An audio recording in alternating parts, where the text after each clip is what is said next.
दानापुर से आ रही है, जहां खगौल थाना क्षेत्र के पास मुठभेड़ हुई है। पुलिस और अपराधियों के बीच मुठभेड़ की यह बड़ी खबर इस वक्त सामने आती हुई अपराधी की पहचान मैनेजर राय के तौर पर की गई है। मैनेजर राय हत्या, लूट जैसे संगीन मामले में शामिल है। अपराधी मैनेजर राय पुलिस को देखकर गोली चलाना शुरू कर देता है। पुलिस ने जवाबी कार्रवाई में गोलीबारी की और घायल बताया जा रहा है अपराधी मैनेजर राय, जिसे इलाज के लिए एम्स में एडमिट करवाया गया है। तो ये बड़ी खबर दानापुर से, जहां अपराधी और पुलिस के बीच मुठभेड़ हुई, जिसमें अपराधी को गोली लगी और फिलहाल ये घायल अपराधी एम्स में इलाजरत।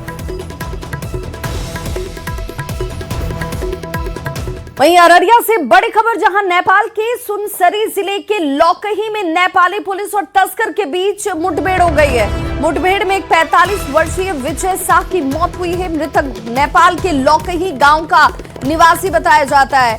भारत से नेपाल जाते वक्त नेपाल पुलिस और तस्कर में गोलीबारी की घटना हुई, जिसमें आक्रोशित लोगों ने का जो जानकारी इस वक्त सामने आ रही है, बताया जा रहा है कि जमकर यहां बवाल काटा। और तस्वीर देखिए, ये तस्वीर सब कुछ हालात बयान करने के लिए काफी है कि किस तरीके से हालात जहां पर मुठभेड़ होती है। और बताया जा रहा है नेपाल के लौकही गांव का ये निवासी है। आक्रोशित लोगों ने जमकर यहां बवाल काटा। उसके बाद अररिया के बेला बॉर्डर नेपाल के लौकही गांव की ये तस्वीर बताई जा रही है।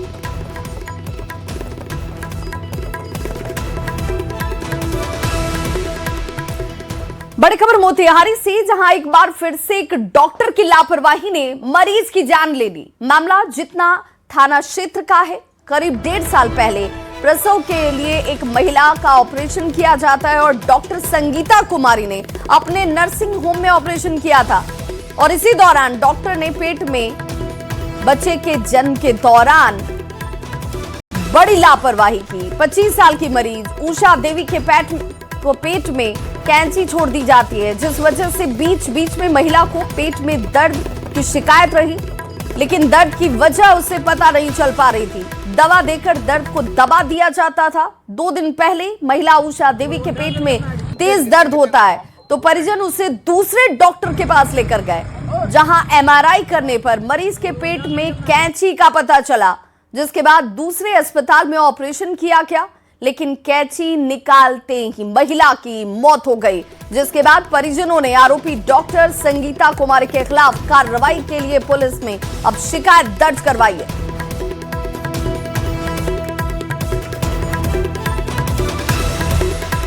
तो कैंची निकालते ही मरीज की मौत हो जाती है। देखिए किस तरीके से बड़ी लापरवाही जो है वो डॉक्टर की तरफ से की गई। डॉक्टर संगीता कुमारी, यही वो डॉक्टर हैं जिनके ऊपर लापरवाही का आरोप है। 1.5 साल पहले एक महिला का ऑपरेशन किया जाता है और लापरवाही की इंतहा देखिए, जहां उस ऑपरेशन के दौरान महिला मरीज के पेट में कैंची ही छोड़ दी गई।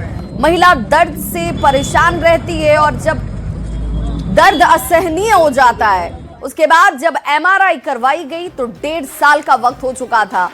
और जब ऑपरेशन हुआ, जब पता चला कि पेट में कैंची है, तो इस महिला की मौत हो जाती है। 1.5 साल पहले पेट में कैंची छोड़ दी गई, जिसे तस्वीरों में आप देख पा रहे होंगे। परिजन इन तस्वीरों को दिखाकर अब इंसाफ की मांग कर रहे हैं। डॉक्टर सौरभ गुप्ता और डॉक्टर संगीता कुमारी दोनों साथ बैठते हैं। उसी में डॉक्टर संगीता कुमारी से ऑपरेशन कराया गया। आज से 1.5 साल पहले हाँ, एक बच्ची का जन्म हुआ। बच्ची 1.5 साल की है अभी। उसके बाद ऑपरेशन कराने के बाद तो बीच बीच में मैंने मरीज जो है बोल रही थी कि दर्द हो रहा है, तो दर्द उसके बाद जो है अल्ट्रासाउंड ही कराकर भी देखी, लेकिन अल्ट्रासाउंड में कोनो रिपोर्ट नहीं बताई कि हाँ उसमें इस टाइप का है। अभी हम लोग अचानक बहुत ज़्यादा तेज दर्द हुआ कल, तो हम लोग जो है डॉक्टर कमलेश कुमार के नज़दीक पहुँचे दिखाने के लिए। देखे वो रिपोर्ट टेस्ट लिख दिए कि सीटी स्कैन कराइए। सीटी स्कैन हम लोग गए कराने, करा कर ले आए रिपोर्ट, तो कहे कि अरे ये तो डॉक्टर कैंचिए छोड़ दिया है पेटे में। सीटी स्कैन में स्पष्ट मैंने उनको दिख गया, तो कहे कि तुरंत इसको रहमानिया में ले जाइए, नहीं तो इसके आंत में छेद हो गया है वो कैंची के वजह से, और वो उसी कैंची के वजह से इतना तेज दर्द हो रहा। हाँ, अभी अभी अगर आप लोग अगर रहमानिया तुरंत नहीं ले जाइएगा तो पेशेंट आपकी डेथ कर सकती है। तो हम लोग जो है रहमानिया में लाए। आनंद फानंद में रहमानिया जो है कि कल रात जो है कि ऑपरेशन हुआ। ऑपरेशन के दौरान जो है वह कैंची निकला और वह एक्सपायर भी कर गई। और ये बड़ा सवाल, न्यूज 18 ये सवाल पूछता है कि क्या ये डॉक्टर संगीता कुमारी झोला छाप डॉक्टर हैं? ऑपरेशन के दौरान डॉक्टर को आखिर इतनी जल्दी किस बात की थी कि आरोपी डॉक्टर के खिलाफ कार्रवाई की जाएगी? क्योंकि एक बड़ी लापरवाही जिसने एक मरीज की जान ले ली। और अब तो सवाल ये भी कि क्या ये झोला छाप डॉक्टर हैं जिन्हें पता ही नहीं कि डॉक्टरी होती कैसे है। संवाददाता अवनीश हमारे साथ इस वक्त ज्यादा जानकारी के साथ फोन लाइन पर जुड़ गए। अवनीश, पहले तो ये बताइए कि ये डॉक्टर साहिबा हैं कहां जिनके ऊपर ये पूरा आरोप है? बिल्कुल, ये डॉक्टर जो है ज्ञान बाबू चौक पर संगीता कुमारी का क्लिनिक है और अभी वो किसी से बोलने से बच रही हैं। लगातार हम लोग कोशिश कर रहे हैं कि उनसे संपर्क स्थापित किया जाए, लेकिन अभी तक मिल नहीं रही है। लेकिन ये बड़ी लापरवाही सामने आई है। परिजनों का आरोप है कि 1.5 साल पहले गर्भवती महिला का ऑपरेशन कराया गया था, एक बच्ची का भी जन्म हुआ था, लेकिन ऑपरेशन के दौरान ही कैंची छोड़ दिया गया पेट में। कभी कभी दर्द महिला को होती थी, उसके बाद वो दवा भी लेती थी, दर्द ठीक हो जाता था उषा देवी। लेकिन जब दर्द अचानक बढ़ने लगा और जब दूसरे डॉक्टर को इन लोगों ने दिखाया तो जब जांच कराया गया, सीटी स्कैन कराया गया, तो उसमें यह जानकारी मिली कि महिला के पेट में ही कैंची है और कैंची से आंत फट गया है। आनंद फानंद में गंभीर मामला अवनीश, चूंकि एक मरीज की जान इसलिए चली गई क्योंकि डॉक्टर लापरवाह निकला, डॉक्टर की लापरवाही ने उसकी जान ले ली। मामला दर्ज हो चुका है, तो पुलिस ने क्या डॉक्टर तक पहुंचने की कोशिश की? क्योंकि चलिए आपकी व्यवस्था हो सकती है वो फोन ना उठाएं, ना बातचीत करें, ना जवाब दें, लेकिन पुलिस की तरफ से तो कार्रवाई होनी चाहिए। हाँ बिल्कुल, पुलिस भी इस मामले में जांच में जुटी है कि आखिर कितनी बड़ी लापरवाही है।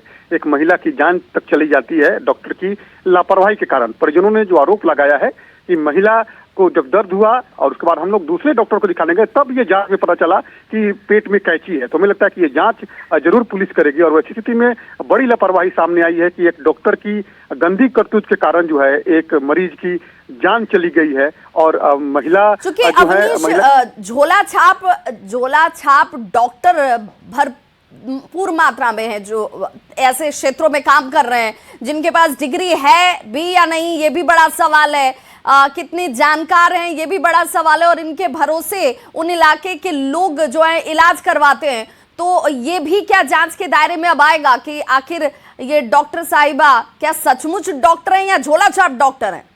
हाँ बिल्कुल, ये भी जांच में आएगा कि आखिर क्लिनिक चलाती हैं, उनके पास वैध डिग्री है या नहीं है, या जो डिग्री है वो कहाँ से उन्होंने डिग्रियां ली है। क्योंकि ये बड़ा मामला आ गया है। ये एक लापरवाही के कारण एक मरीज की जान तक चली गई। और मोतिहारी में बड़े पैमाने पर झोला छाप डॉक्टर, फर्जी नर्सिंग होम, फर्जी तरीके से अल्ट्रासाउंड के संचालक की भरमार है। देखिए, लगातार स्वास्थ्य विभाग भले ही दावे करता है कि हम लगातार कार्रवाई करेंगे, लेकिन झोला छाप डॉक्टरों की करतूत पर कोई बड़ी कार्रवाई नहीं होती है। घटना होने का इंतजार क्यों किया जाता है? ऐसे क्लिनिक्स पर वक्त पे जांच, जो नॉर्म्स तय किए गए हैं उसके तहत क्या कार्रवाई होती है? कई अवसरों पर लापरवाही समझ में आती है। अवनीश, आखिर में सबसे संक्षेप में जवाब कि इस वक्त क्लिनिक चल रहा है या बंद है, या इस घटना के बाद फिलहाल वो उस पर ताला है?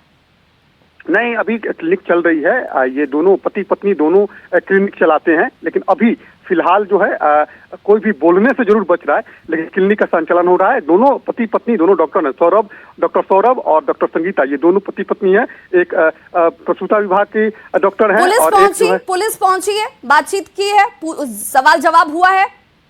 पुलिस जांच कर रही है। पुलिस देर रात पुलिस जांच में जुटी थी और अभी भी जो जानकारी मिली कि पुलिस जो है फिर आने वाली है उनके क्लिनिक में उनसे पूछताछ की। बहुत बहुत शुक्रिया अवनीश, इस खबर पर नजर बनाए रखिए, आगे भी अपडेट लेंगे। एक बड़ी लापरवाही, एक ऐसी खबर जिसने सोचने पर भी विवश कर दिया है कि ऐसे डॉक्टरों तक जाने से पहले आपको भी सावधान होने की जरूरत है। खबर बगहा से, जहां रात्रि ड्यूटी में तैनात एक रेलवे गेटमैन के साथ मारपीट का मामला सामने आया, जहां पर बगहा वाल्मीकि नगर रोड रेलखंड के बीच स्थित सूरजपुरा रेलवे ढाला LC 53 की यह घटना, जहां सामाजिक तत्वों ने गेटमैन के साथ मारपीट कर उसे बेहोश कर दिया। पीड़ित गेटमैन की पहचान उत्तर प्रदेश के कुशीनगर जिले के तरैया सुजान निवासी के तौर पर हुई है। असामाजिक तत्व रेलवे गेट पर पहुंचे थे, जबरन गेट को खोलने का दबाव बनाने लगे। गेट जब नहीं खोला गया तो आरोपियों ने गाली गलौज की और गेटमैन के साथ जबरदस्त मारपीट करने लगे। गेटमैन ने यह दावा किया है कि सभी लोग शराब के नशे में थे और मेरी हत्या तक का प्रयास किया गया। आरजेडी सुप्रीमो लालू प्रसाद की जमीन और प्रॉपर्टी को लेकर जेडीयू की मांग पर उप मुख्यमंत्री विजय सिन्हा ने भी एक बड़ा बयान दिया है। उन्होंने कहा कि इस संबंध में कोई औपचारिक आवेदन दिया जाएगा तो सरकार नियमों के अनुरूप ही उस पर विचार जरूर करेगी। जेडीयू प्रवक्ता नीरज कुमार ने विजय सिन्हा से आरजेडी प्रमुख लालू प्रसाद के जमीनों की जांच कराने की मांग की थी। जेडीयू की मांग को अपना समर्थन देते हुए विजय सिन्हा ने कहा कि बिहार में जमीन माफिया के खिलाफ उनका अभियान लगातार चलता रहेगा। अवैध भूमि सौदों के खिलाफ अभियान किसी एक व्यक्ति तक सीमित नहीं रहने वाला है। आपको बता दें कि डिप्टी सीएम और राजस्व एवं भूमि सुधार मंत्री विजय सिन्हा ने बिहार में भू माफियाओं और जमीन के दलालों के साथ साथ माफिया से दोस्ती रखने वाले विभाग के अधिकारियों के खिलाफ भी मोर्चा खोल दिया है। नीरज कुमार ने सवाल उठाया है कि डिप्टी सीएम जी से आग्रह करेंगे कि लालू यादव के पास भी बहुत सारे अवैध संपत्ति है, उसका भी एक बार जांच करवा दिया जाए। जमीन कोई आवेदन लेकर के जन कल्याण संवाद में आएंगे तो हमारे सारे पदाधिकारी बैठते हैं, सरकार संज्ञान में जरूर लेगी। तो विजय सिन्हा कह रहे हैं, डिप्टी सीएम विजय सिन्हा कह रहे हैं कि अगर संज्ञान में मामला आएगा, शिकायत दर्ज कराई जाएगी तो कार्रवाई क्यों नहीं होगी? कार्रवाई जरूर होगी। और भूमाफियाओं के खिलाफ, भूमि को अवैध तरीके से सौदा करने वालों के खिलाफ तो कार्रवाई चल ही रही है।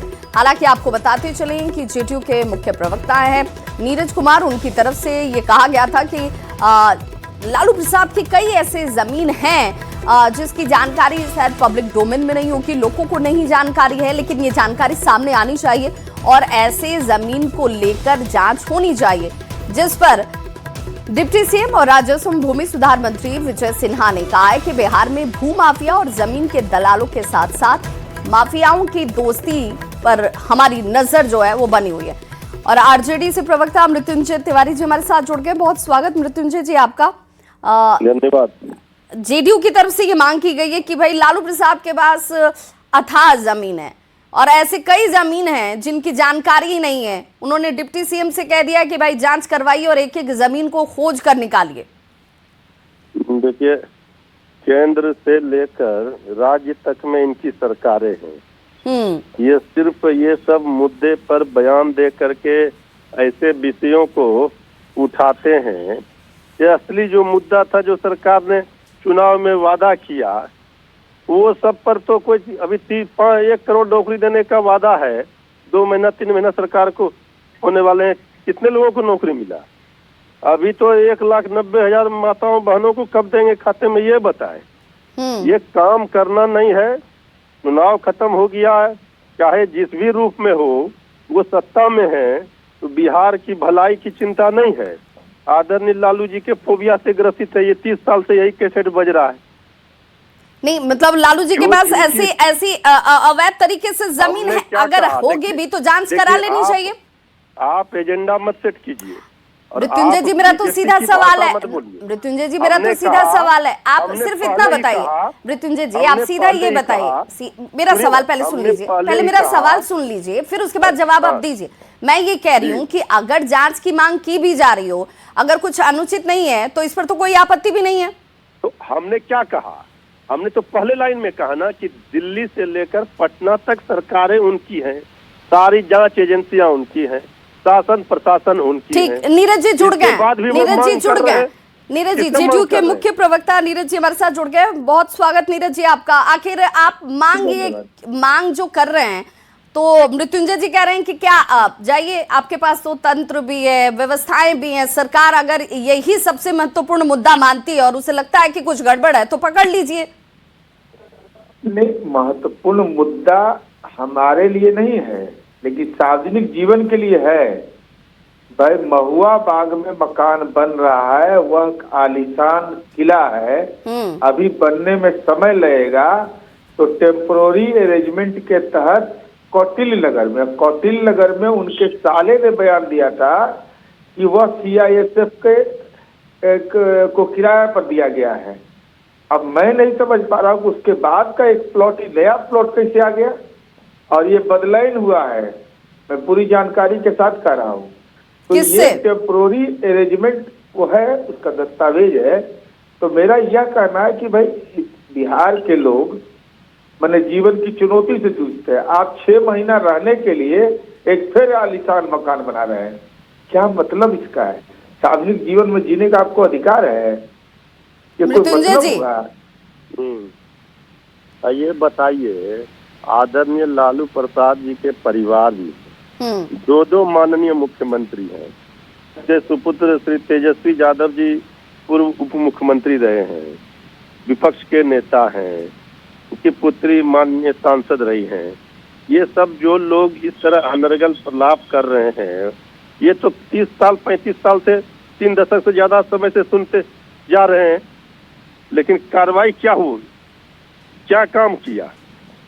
ये करना कुछ नहीं है। देखिए, इनके पास कोई मुद्दा है नहीं। ये चुनाव में तो मिशनरी मैनेजमेंट के द्वारा आ गए हैं, अब घबराहट में है। सरकार में शामिल गठबंधन सहयोगी दल में आपस में खटपट है, एक दूसरे को तोड़ने में लगे हुए हैं। बड़ी पार्टी कौन बनेगा, इसको लेकर लड़ाई है। तो यहाँ तो फिर लालू जी के नाम पर ही सियासत करना है, नीरज जी फैलाना है। नीरज जी, क्या लालू जी के अलावा बिहार में कोई मुद्दा अब नहीं बचा है क्या? सिर्फ इसी मुद्दे के साथ, क्योंकि मृत्युंजय जी तो कह रहे हैं कि भाई क्या संपत्ति या जमीन हो नहीं सकती है? भाई घर में दो मुख्यमंत्री रह चुके हैं, डिप्टी CM की भूमिका निभाई जा चुकी है। एकदम हम सहमत हैं, रहे हैं। जरा वेतन जोड़ के निकाल लीजिए, वेतन जोड़ दीजिए ये लोग का। 1990 से लेके अब तक कितना वेतन मिला और कितने की संपत्ति? अरे एगो संपत्ति तो बनवे नहीं करेगा, उसमें कितना संपत्ति? 43 बीघा पटना में जमीन वेतन से मिल हो जाएगा। तो नीरज जी, अब आपने जो मांग की है डिप्टी CM विजय सिन्हा से, वो मांग पर कोई आपको आश्वासन मिला? नहीं, हमने मीडिया के माध्यम से अपनी राय व्यक्त की है कि भाई ये, लेकिन उन्होंने तो कहा कि संज्ञान में आएगा तब तो करेंगे। तो ये संज्ञान में कौन चला जाएगा? संज्ञान में कौन लाएगा? हम लाएंगे। चलिए, बहुत बहुत शुक्रिया, बहुत शुक्रिया नीरज जी हमारे साथ जुड़ने के लिए, और मृत्युंजय तिवारी जी आपका भी बहुत बहुत शुक्रिया हमारे साथ जुड़ने के लिए। तो जेठू की मांग पर विजय सिन्हा ने ये तो जरूर कह दिया कि भाई जांच होगी लेकिन संज्ञान में लाइए। नीरज कुमार कह रहे हैं कि भाई संज्ञान में मैं लेकर आऊंगा, जांच करवाइए और दूध का दूध और पानी का पानी साफ कर दीजिए।